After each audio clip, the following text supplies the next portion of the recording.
안녕하십니까. 오늘은 그 불교와 양자역학 세 번째 이야기를 해보도록 하겠습니다. 근데 이제 왜 양자역학을 얘기하느냐라고 하면 이제 1번, 2번에서 설명드린 것처럼 약간 유사성이 있거든요. 불교가 세상을 보는 그 관점하고 양자역학이 이제 우주를 바라보는 관점에 유사성이 있기 때문에 이제 비교해 보는 것이죠. 비교해 보면서 서로가 어떤 함축적인 느낌을 줄 수 있는가를 보는 겁니다. 그게 우리 마음 공부에 도움이 될 수 있기 때문이다. 이렇게 이야기할 수 있겠습니다. 이제 양자역학은 미시우주에서 적용되는 거거든요. 거시우주에서는 여전히 뉴턴과 아인슈타인의 우주론이 맞죠. 그리고 이 미시우주와 거시우주를 완전히 이제 그 관통시켜서 통합하지는 못했습니다. 그런데 그것은 우리 이 삶도 그와 같은 유사성이 있죠. 우리도 현실에서 밥을 벌어 먹고 살아야 되지만 또 내면 세계라고 하는 것도 엄연히 존재하지 않습니까? 배를 굶으면, 배를 고르면 고통이 있지만 마음이 상하면 이제 그 괴로움이 있죠. 그래서 이제 고통과 괴로움이라고 하는 두 가지, 통증과 번뇌라고 하는 이제 두 가지 요소를 다 가지고 있다. 즉 양자역학처럼 중첩되어 있다. 입자성과 파동성을 함께 가지고 있다라고 하는 그 유사성에 대해서 주목해 볼 필요가 있다. 이것이 그것이다. 이런 의미는 아니고요. 자, 그래서 그 양자역학의 특징이라고 하는 것을 다시 이제 짚어보면 첫 번째는 실체론을 부정하는 거잖아요. 이 독립적인 물리적 실체가 있는 것 같지가 않다. 이렇게 되는 거잖아요. 어떤 관계 속에서 확률적으로 드러나는 것 같다. 이렇게 된 것이죠. 그럼 그게 또 불교에 보면 영비법이 있는데 그것은 이제 이것이 있으면 반드시 저것이 있다. 라고 하는 것, 그 관계론 속에서 존재가 튀어나온다. 존재가 확정된다라고 하는 거하고 비슷하다 이거죠. 그러니까 세계관이 뒤집어지는 것이죠. 그 독립적인 원자 중심의 뉴턴의 그 우주관이 뒤집어지는 것이다. 이렇게 이야기를 할 수 있겠습니다. 두 번째는 이것 이제 점점 더 심각한 건데 우리가 이제 이전에는 어떻게 생각하냐면 몰라볼 수 있잖아요. 있는데 몰라볼 수 있잖아요. 그러니까 측정하기 전에는 뭐가 없다라고 생각되는 것은 마음속의 일이고 실제로는 세상에 뭐가 있는데 우리가 그걸 알아보지 못했을 뿐이다. 이렇게 생각하는 게 정상적인 상식 아닙니까? 근데 양자역학적으로 증명된 미시세계라고 하는 것은 뭐냐면 측정하기 전에는 뭐가 정해진 게 없었다는 겁니다. 그러니까 실체가 있는데 우리가 그걸 못 알아봤을 뿐이다 이게 아니고 측정하기 전에는 어떤 실체가 있다고 말할 수가 없다는 거죠. 없다 그거는 원래 없었다 있었는데 우리가 못 알아본 게 아니다 이렇게 이야기한 것이죠. 되게 이제 우리가 상식적으로 받아들이기가 어렵지만 어쨌든 파동 함수는 그런 식으로 증명이 다 수학적으로 되어 있고 모든 전자공학 우리 스마트폰에 다 이제 적용이 되고 있기 때문에 이걸 부정할 수도 없거든요. 해석만 안 되는 것이죠. 소화가 안 되는 것이죠. 예. 그래서 그 파동 함수가 측정하는 순간에 붕괴되면서 입자화된다, 현실화된다 이렇게 이야기를 하는 겁니다. 그러니까 이게 대단히 어려운 스토리인데 그러나 불교에서는 이런 식의 얘기를 많이 하죠. 그래서 바람이 흔들리는 것도 아니고 돛대가 흔들리는 것, 깃발이 흔들리는 것도 아니고 마음이 흔들리는 것이다. 즉 마음이 그렇게 생각하면 그렇게 보인다. 이제 이런 일체유심조 얘기를 많이 하지 않습니까? 자, 세 번째는 이건 이제 치명적인 것인데 인과율을 부정하는 것 같습니다. 양자역학은. 그러니까 뭐냐면 개별 사건에 대해서 근본적인 인과율은 없다라는 거죠.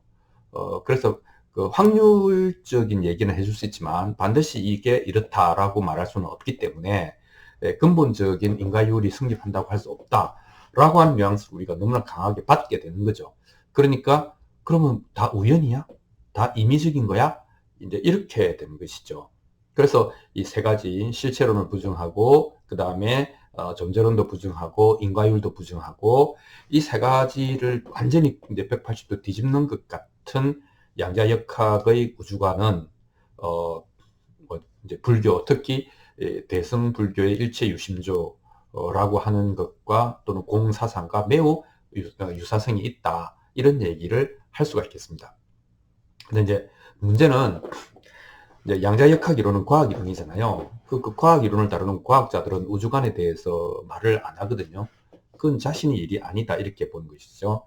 그래서 이것이 우리 인생이 어떻다는 거냐, 우리가 사는 우주가 어떻다는 거냐라고 하는 것에 대해서 뭐 말해봤자 그건 별 의미가 없다, 과학적이지 않다, 이렇게 이야기를 하는 거잖아요. 그래서 이건 과학자의 몫이 아니다. 뭐 원한다면 해석해 보시오, 이렇게 되는 거죠.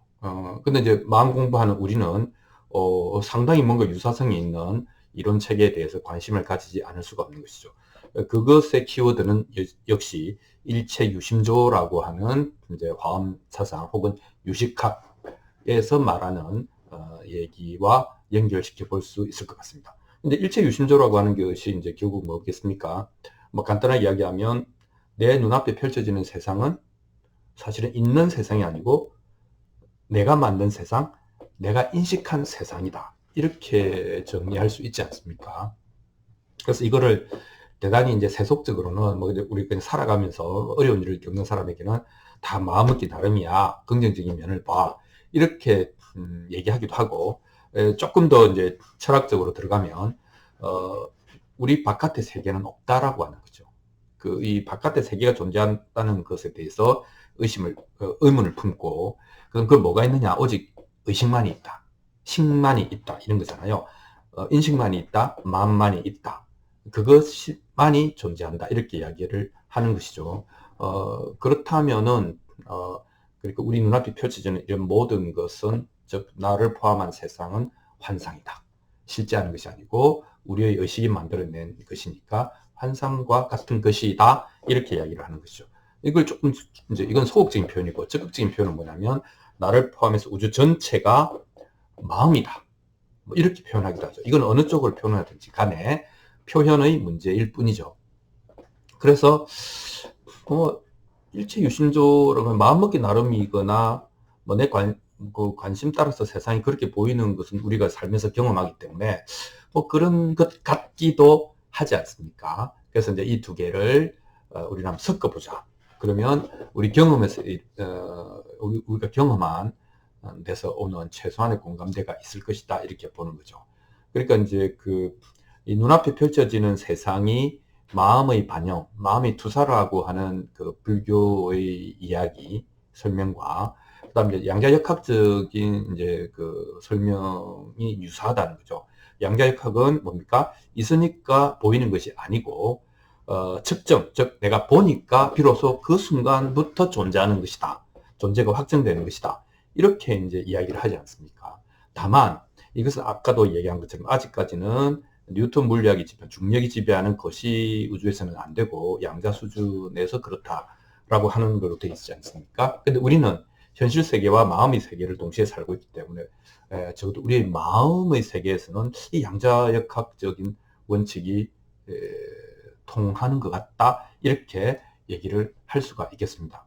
그러니까 마음이 이제 더 중요하다고 하는 것은 이제 뭐 마음의 세계에서 마음이 중요하죠. 그 뭐냐면 만약에 어릴 때 객관적으로 가난한 현실 속에서 자라났지만 가난하다 이런 느낌을 못 받고 자랄 수도 있지 않습니까?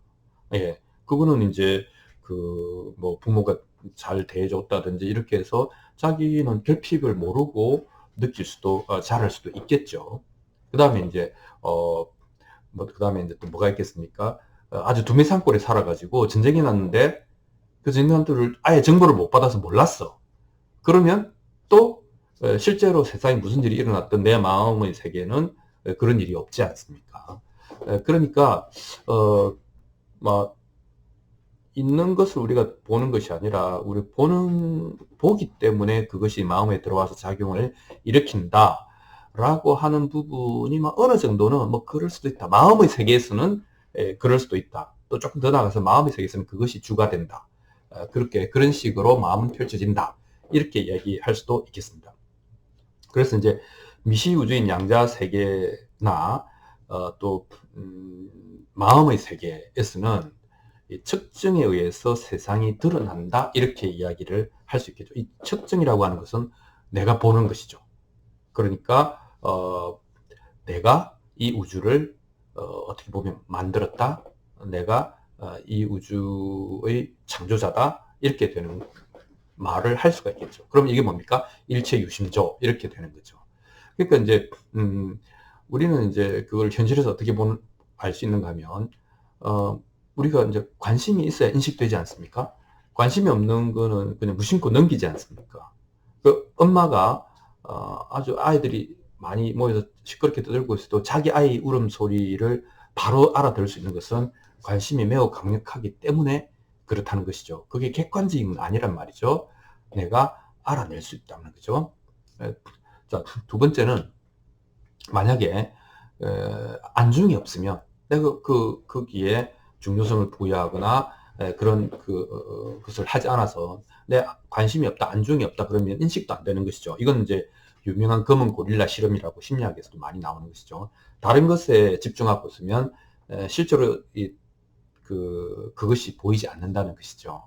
예, 우리의 인식이라고 하는 것은 그 정도로 대단히 주관적이고 그러하다라고 하는 겁니다.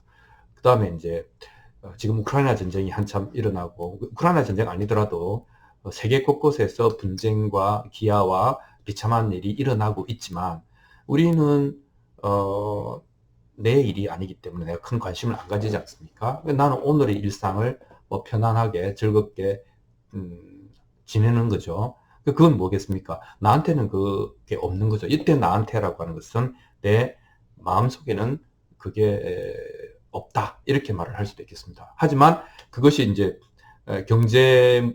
세계 경제에 영향을 미쳐서 내가 투자한 회사의 주식이 곤두박질 치면 그때는 나는 이제 현실에서는 또 굉장히 중요한 의미를 가지겠죠. 하지만 그 사람들이 겪는 고통이 나의 고통이 되지는 않습니다. 그러니까 내가 관심이 없는 것은 인식이 안 되고, 인식이 안 된 것은 내 마음속에서 작용하지 못하므로 나에게는 없는 것과 같다. 뭐 이런 정도는 우리가 공감해 줄 수 있다. 뭐 이런 얘기를 할 수 있겠습니다. 자, 그렇다면 이 양자역학적인 그런 곤란한 우주관들, 그러니까 이해하기, 받아들이기, 선뜻 받아들이기 참 난처한 이런 관점을 우리가 이제 마음 공부에 어떻게 써먹을까, 적용할까 하는 고민을 해봐야 될 것 같습니다.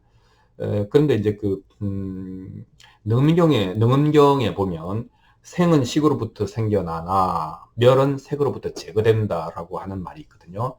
그러니까 이게 양자역학하고 똑같은 얘기죠. 생은 식으로부터 생겨난다. 그러니까 이건 이제 마음의 문제인데, 내가 인식하는 순간에 그거는 이제 문제가 된다는 것이죠. 그래서 뭔가 생겨나 버렸다는 것이죠. 그러나 이미 생겨난 것은 뭐 인식을 안 하면 되냐? 그게 안 되잖아요. 이미 생겨났는데. 그러니까 그것은 색으로부터 제거된다. 그러니까 그것은 하나하나 현실을 다스려 나가야 된다라고 하는 것이죠. 그래서 이 색으로부터 제거된다라고 하는 말은 예를 들면 내가 빚이 있으면 빚을 갚아야 된다라는 것이 아니고, 내가 빚을 져서 살림이 쪼들린다라고 하는 이 현상은 이 현상 또한 공하기 때문에 내가 두 번째 화살까지 맞을 필요는 없다, 이런 의미가 되는 겁니다. 빚을 갚아야 해결된다 이런 의미가 아니죠. 이건 마음의 문제니까. 그래서 이제 양자역학하고 관련해서 이 생은 식으로부터 생겨난다라고 하는 얘기는 바로 측정이 존재를 낳는다, 측정해야 존재가 확정된다, 이 말과 똑같다는 것이죠. 그래서 우리가 어떻게 생각하느냐라고 하는 것이 결정적이라고 하는 겁니다. 그러니까 양자역학의 측정이 이제 우리 인간으로 따지면 생각하는 거잖아요. 그렇게 생각하는 거잖아요. 그래서 이 생각하고 측정하는 것이 사실은 필연적인 것이 아니라는 것이 또 두 번째 문제입니다. 이건 우연적인 거다, 임의적인 거다. 즉 내가 통제할 수 없다. 즉 내가 가져올 수도 없고 내가 버려버릴 수도 없다. 생각은 그냥 왔다 갔다 하는 거다 라고 하는 것에 대한 통찰이 매우 또 중요하다, 이렇게 이야기를 할 수 있겠습니다. 그러니까 여기서 유추할 수 있는 것은 우리는 이제 생각하는 기능을 가지고 이제 입자 현실에서는 매우 생존성을 높이지만 행복을 위한 파동의 현실에서는 좋은 생각과 나쁜 생각이 있는 것이 아니고, 물론 나쁜 생각보다는 뭐 좋은 생각이 좋겠지만 좋은 생각과 나쁜 생각이 있는 것이 아니고 모든 생각은 뭐다? 망상이다, 이렇게 얘기하는 것이죠.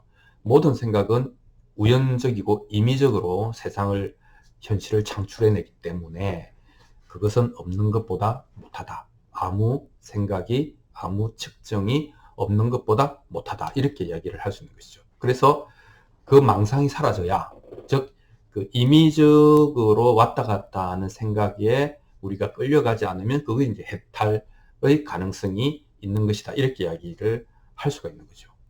그래서 이제 능엄경의 이제 마지막 가장 중요한 구절 중에 하나라고 생각되는데, 이적도노이나 그 이적도노이나 사비돈제라 이런 표현이 있죠. 그러니까 이치라고 하면 도노가 가능하지만 현실은, 여기서 말하는 현실은 아까 이야기한 빚을 갚는 현실이 아니고 빚 때문에 내가 번뇌하는 마음의 현실을 말하는 겁니다. 그래서 이 현실은 사비돈제라, 깨달았다고 해서 이게 공성을 깨달았다고 해서 금방 없어지는 것이 아니다. 그것은 그 몸에 배인 습관 같은 것, 즉 그것이 색이든 수든 상이든 행이든 식이든 우리 몸과 마음의 작용 모든 것들에는 이것은 습관이 배어 있기 때문에 금방 없어지는 것이 아니다. 그럼 깨달은 이후에도, 즉 공성이라고 하는 것을 이해한 뒤에도 익숙해지는 과정이 반드시 필요하다. 이런 얘기를 할 수 있겠죠. 그래서 정덕이라고 하는 것이죠. 이 정이라고 하는 것은 그렇구나 라고 하는 깨치는 것이고, 덕이라고 하는 것은 체화하는 것이니까 적용한다, 익숙해진다, 흔들리지 않는다, 또는 잠시 흔들렸다가 바로 제자리로 돌아온다, 뭐 이런 의미가 되겠습니다. 그래서 정득해라 이렇게 이야기를 하는 것이죠. 그래서 이제 우리가 마음 공부를 하는 데 있어서 심리학, 뇌과학, 물리학, 생물학, 뭐 심지어는 뭐 역사, 철학, 배척할 게 하나도 없습니다. 이런 것들은 다 우리 공부에 도움이 되는 것이죠. 특히 이 시대의 과학의 첨단이라고 하는 것이 암시하는 세계관, 우주관은 우리 마음 공부를 매우 격려해주는 그런 경향이 있다. 이런 말씀을 드리고, 뉴턴 물리학은 뉴턴 물리학대로, 양자역학은 양자역학대로 그 과학적 진실이 주는 어떤 울림이 있고, 그것이 우리 마음 공부에 굉장히 도움이 된다. 그래서 양자역학이 우리가 이 모든 사물의 그 공함을 깨우치는데 굉장히 격려를 해준다. 이런 말씀을 드리면서 세 번째 시간을 마감하도록 하겠습니다. 감사합니다.